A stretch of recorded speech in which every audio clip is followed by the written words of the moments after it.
Hello and welcome to another video. In this video, we're going to be working on redistribute characters to make all strings equal.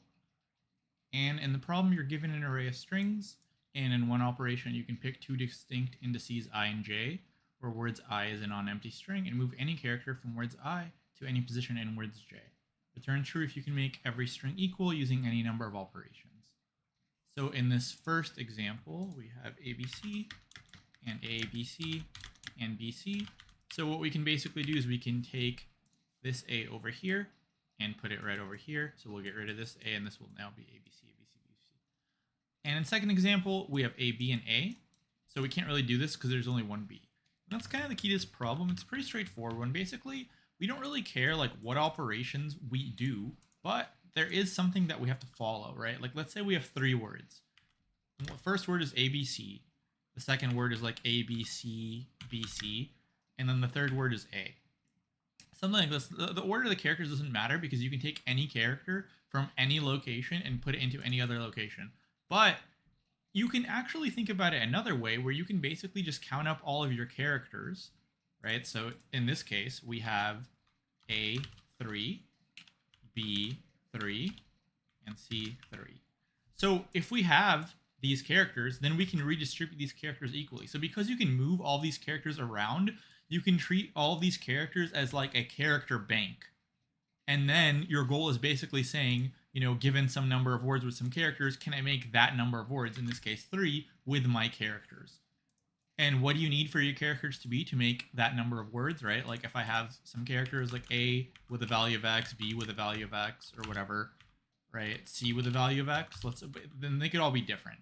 And I want to make Y words. What do I need for all of these X's to be? I need basically to be able to distribute them equally, right? So I need X mod Y to be 0, right? So however many characters I have, like let's say Y is 3 in this case, I need to have a multiple of 3 for all of these. Otherwise, I can't distribute them equally. And that's basically what the problem is saying. Given some number of words, count up your number of characters and figure out, can you distribute them equally? And distribute them equally just means, can I divide it by the number of words and not have a remainder? That means I can distribute them equally. And so that's pretty much all you have to do for this problem. You just have to go through every single word, count up all of the characters total, and then for every single value, we can just go through the values. The characters don't even matter. And because there's only 26 characters, this is going to be like a very small amount of space, right? This is basically a one space because it's only 26 characters, no matter how long the word is. So we just go through the values. We don't even care about the keys. And if our values are like, let's say 333, then obviously all of these divided by 3 or mod 3 is 0. Let's say our values were like 12, 8, 5. Then like this character would be able to be distributed equally, right? Because we can distribute it into like 4, 4, 4. But then this one wouldn't, right? Like we can't distribute 8 characters into 3 piles evenly. And that's kind of essentially what you can think about. You're distributing some count of characters into some piles, and can I do that evenly? Also, for this character, you can't distribute it evenly either, right? So that's pretty much all you have to do. Just count up all the characters, and then for every single one, just mod it by the length of the word, or the number of words, like the buckets you have, and that remainder has to be 0. And if any one of them is non-zero, that means you can't distribute that character equally. And like I said, you can treat this as a bucket because basically in any operation, you can move any character anywhere you want. So that's basically like your characters are interchangeable. They can be anywhere you want. We don't really care how many operations. So you can get any word to look like whatever you want because you have infinite operations. And so now we can code it up. So basically we just have a counter, and we can just make it a default dict of int. You could also use an array, like indexed array, and just use the ASCII value of the character would also be fine. Like A would be like 0, B would be 1, and so on. But I'm just going to use this instead. And then we just say for word in words, and for a character in word, we basically just increment the characters. So counter character plus equals 1. Now we basically just have like a dictionary of all of the characters combined and all of their counts. Now we simply have to figure out if the count of each character is evenly divisible by the number of words. So we can say W equals length words. And we just have to go through all of the values. So we can say for key in, you could take the values array, but I think that does take up some space. Well, actually, it doesn't even matter, right? It doesn't even matter because we already have this dictionary that takes up some space. But like I said, this is basically O of 1 because you have only 26 characters. Like if your word's a billion characters, this would still only be 26 keys. So it's O of 1. Okay, so essentially now we just go through all the values. So we could say for val in counter.values. We just go through all the values. We don't even care about the character. We just want to make sure that for every character, its count is evenly divisible by the number of words. So if val mod w is non-zero, or you can just do this. This will be like if this will be true if this is non-zero, right? So this and this is exactly the same because this is basically like truthy. So Python and like JavaScript and stuff has like truthy, right? So if it's non-zero, this will be true. So if this is true, then just return false. Otherwise, return true. And we can try that.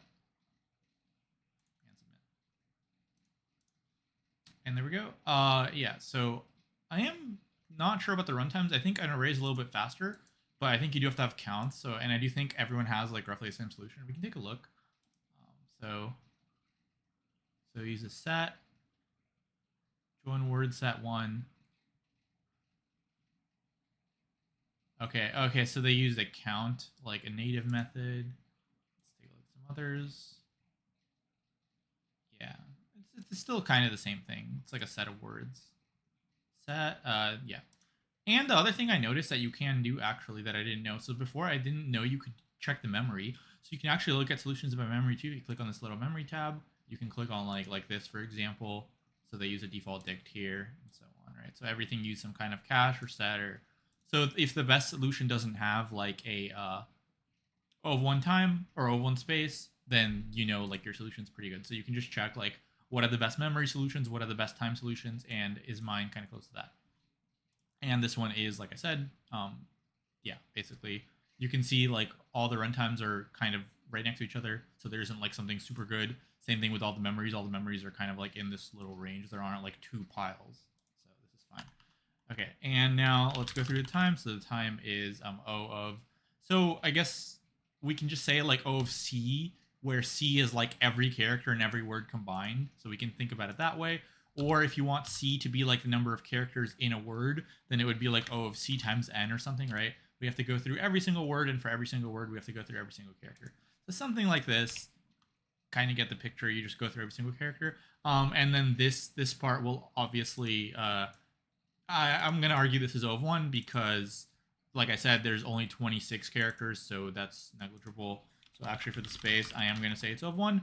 So like I said, if this constraint was huge, this counter would still only have 26 characters. So anything alphabetic, I think, is pretty reasonable to say is O of 1, unless they say like it can be any ASCII value possible or something. But when you get this kind of thing, in theory and in practice, you can use a bunch of dictionaries or whatever you want with this because this is basically O of 1. So yeah, that's going to be all for this one. Hopefully you liked it. And if you did, please like the video and subscribe to the channel. And I'll see you in the next one. Thanks for watching.